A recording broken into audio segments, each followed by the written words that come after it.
Productions, our Cooking with Collection spinoff. Today we have a special treat because we have Andrew from Balcones here with us. Hello. And we will be making Aspen Crud, which is actually a drink from Prohibition. The J Bar at the Hotel Germone in Aspen, Colorado, during Prohibition reinvented itself and it turned itself into a soda fountain, which is really cool. But the reason so many people went there and enjoyed their soda fountain is because they were making an illicit drink called Aspen Crud, which was just vanilla ice cream that was laced with bourbon. So actually, Balcones brought up the bourbon today. It's a 4-grain bourbon, corn, wheat, rye, and barley. We're a distillery that's been around since 2008.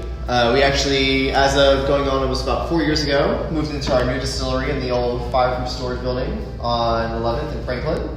We got about 65,000 square feet. We are a grain to glass distillery. So the short of it is we actually make all of our spirits on site, from brewing all the way up to the bottling process we do here.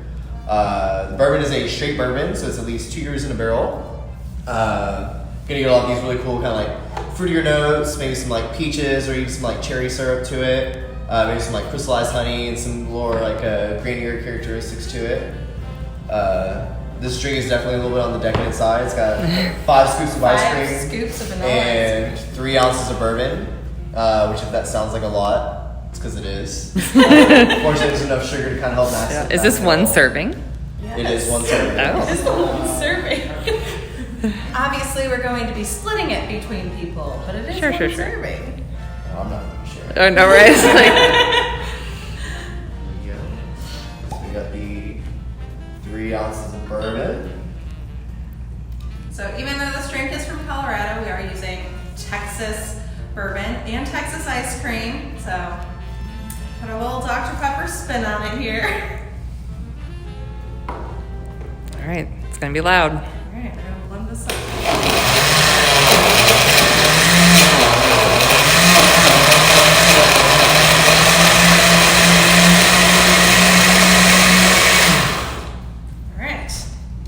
It smells strong. I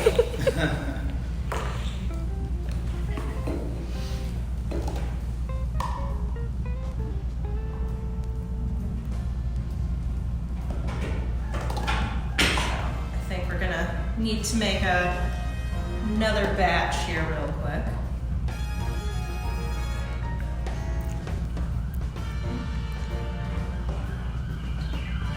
So everyone can enjoy it. So Andrew, do you know any fun facts about bourbon or anything during Prohibition?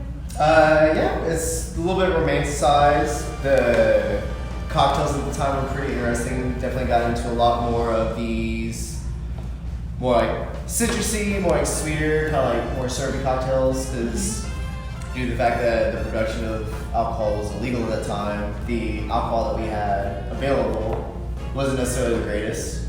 So because of that, people like supplemented it with other ingredients to kind of help mask that fact. This seems like a drink that is a very good representation of that. It does. So, we'll just add like a lot of vanilla and a lot of sugar to it, like no one will know.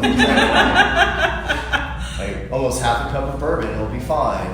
But this is like a pretty common deal. A lot of people would, have these like soda fountains, like nudge nudge, wink wink wink, and serving like illicit drinks.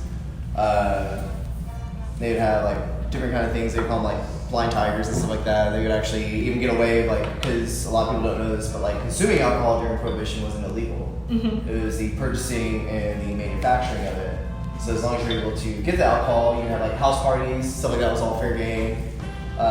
One like really clever way people got around it was actually essentially charging a admission to see an animal. So you pay like a nickel or whatever it is, and then you get like a complimentary like cocktail to go with it. But you weren't actually paying for the alcohol. So it's like a fun way to kind of like side skirt it. It's like, go figure, like laws in place don't actually keep people from wanting to get intoxicated.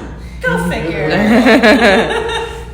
All right. Also, we're using our lovely Dr. Pepper Museum shot glass. Ooh, cute. Look, very cute. It's in the gift shop, y'all.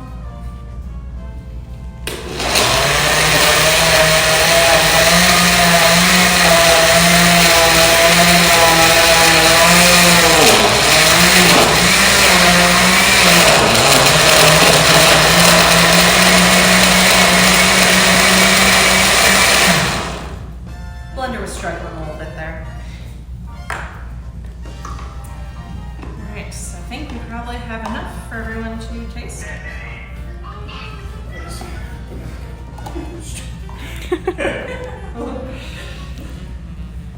Well, thank you.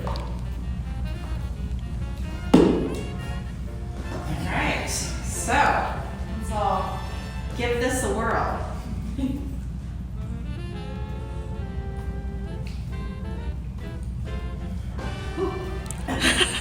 Boozy. It's very, very boozy. Yeah. That's really good. It is good. I think I drink more than you guys. But tastes pretty good. Pretty good. Andrew, is the mixture right? If y'all are serving, is this what you kind of go for, or is it? Yeah, more or less. I mean, even like the eggnog that we're doing right now is like pretty similar. It's kind of like the benefit of like sweeter drinks is that you can put a lot more alcohol in it. It's not quite as apparent, but also kind of the trade-offs you don't necessarily want to have a whole bunch of them. You're gonna be like taking like up to like almost 1,000 calories like over the course of a couple of these. So it's definitely like an indulgent drink.